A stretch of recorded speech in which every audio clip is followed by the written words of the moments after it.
Fox 19 now presents Tri-State Travel Treasures with Ken Baker.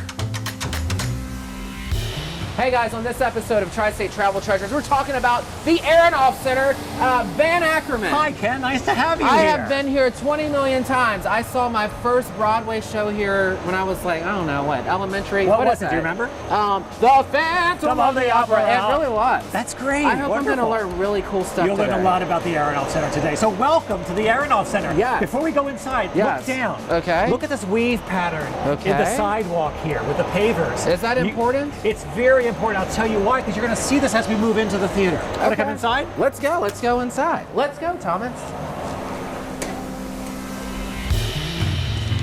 And Ken, here we are in our beautiful Aronoff Center lobby. This is the main lobby of the Aronoff Center. And if you look down again, you'll see this weave pattern of marble that continues in from the outside. I have never noticed that before. And it was the architect Cesar Pelli's vision to actually invite people in from the city and connect the venue to the actual streetscape, to the entire community, and this was one way of doing that. Fantastic. Another way to do that for him was this wonderful glass curtain wall that we have here. So when you're outside looking in at all the vibrancy and people and lights, it looks very, very exciting, which it is. For sure. And that also invites people into the actual venue.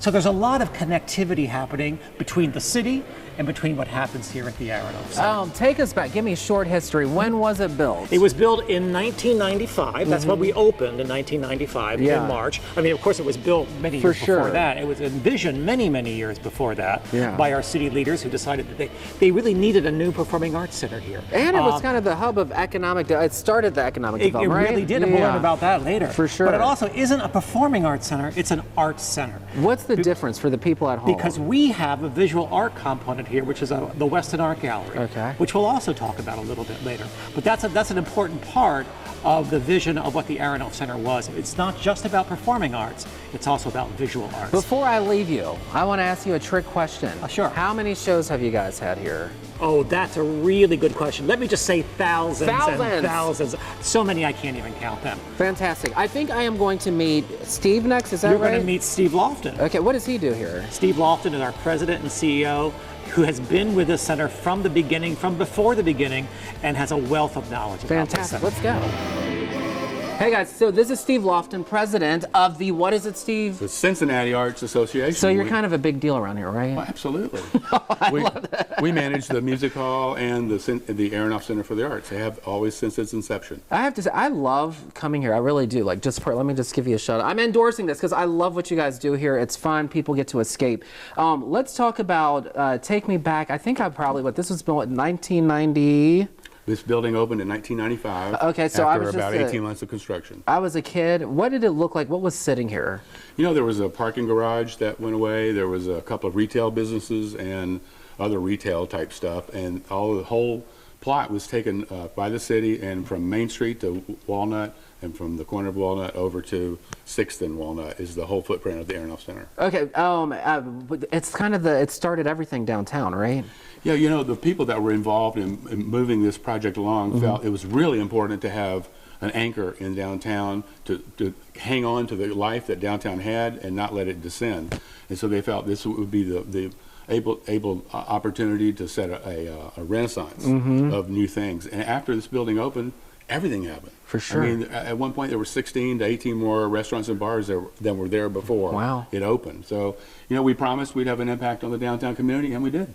When I'm sure some people are obviously still around since 1995. When you guys look at the project as a whole, are you blown away by what has happened since the building's here and just the art impact it's had? Are you guys like, we should do a little more? We always want to do more. We push hard to do more and do more of the things that need to be done. That's the really important thing. It's what you do, not how many you do. Yeah. But how many we've done, it's fabulous. Over 12 million people have been to this building. 12 million. And over just these 20, these 30 years, there have been thousands and thousands of performances.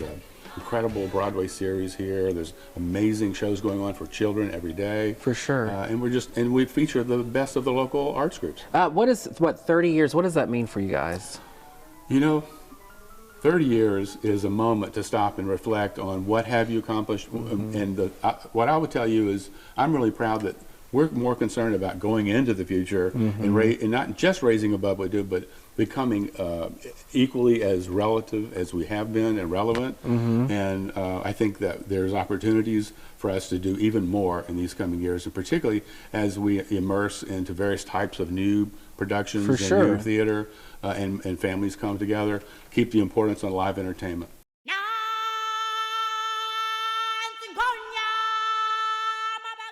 I was going to ask you the family aspect. How do we get kids hungry for the arts? How do we keep them coming here? What's kind of your all's mission with that? Well, you know, there's two things we do that are both step one, and we have programs that do this. We take artists into the schools, and we help prime the kids for what's going on and what's possible, what's out there. We bring thousands of kids to the building by school buses and other means, and they fill up the halls.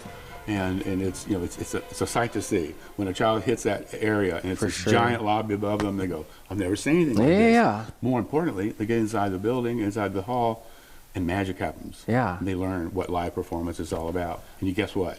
5-6 years later, they're back here again. I absolutely love it. Before we get out of this space, I've never been in the smaller space. What kind of shows take place here? So this is the Jarson Kaplan Theater. It is home to a number of our resident arts groups. Cincinnati Music Theater, Mutual Dance, and Revolution Dance, and others. But that's the busiest thing, that along with our own education and community engagement programs. It stays busy all the time. Fantastic. I can see why you're the boss. Well, we got to get a lot of things done. We need to finish this up so I can go do some more. Yes, we got one more space to explore. Where are we going to head to? Only for you. Okay. What a beautiful artistic expression. Jenny Holzer, right? That's right. Okay, so basically she took some essays, some thoughts, things, threw it up there, right? Years of work. Years of work. This space, so for people who just kind of run in real quick, they watch the show and they jet to their parking, they're missing a lot because you guys have a huge artistic space, right? We do, that's exactly right. And this is open every night. There's a performance before and at intermission. So there's plenty of time to move around the gallery while you're here for a show. And then there's 2 more galleries as well, right? Or is there 3? Downstairs, below the street levels, are 2 more east and west galleries. What do you think the impact has been to the artistic community? And I'm saying from the little person all the way up to... I think that's the point. It's been something different for everyone who's enjoyed it. There are shows here that support children and families. There are challenging Broadway shows that support what is popular now. For sure. And then here we've got the Western Art Gallery. It's an amazing gallery. I mean, world class. Yeah. You'd be lucky to find a gallery like this in New York or across the sea. But I think it's an important thing to remember that the Western Art Gallery is also just one piece of a departmental approach that we have where we bring children in for shows, we go out to the schools, and you know, we have the opportunity to introduce art and performing art to everyone.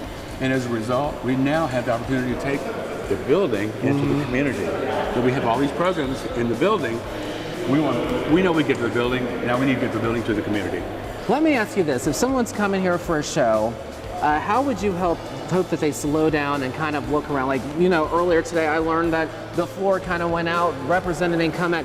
How much time should they come? How much should we look around? What should we notice and point out? Well, I think the great thing about coming to the Aronoff is before you come to a show, this gallery is open. I would plan the extra 15, 20 minutes would be plenty to see the various exhibitions that are in place. Plus, it gives you time to be with the crowd, get a drink, and enjoy the whole environment. Because, you know, it's live entertainment. That's the best. It is. It's the best. The other thing is, none of this would be here if it weren't for amazing, supportive people, donors, and corporations and foundations that really made all this possible. And they know why it's important to get this out into the community. So the Western Art Gallery, the Performing Arts Centers, all of this is a necessary piece of the puzzle to give the people what they want. And when we gave them to them, they've been here. They love it. And they're inspired and they go and change the world, right? Absolutely. All right, every day. Guys, I love this episode of Tri-State Travel Treasures. You guys are the best. I can't wait to see the next show. What's your website if people want tickets? CincinnatiArts.org. All right, we'll see you next time. Ken, thank you.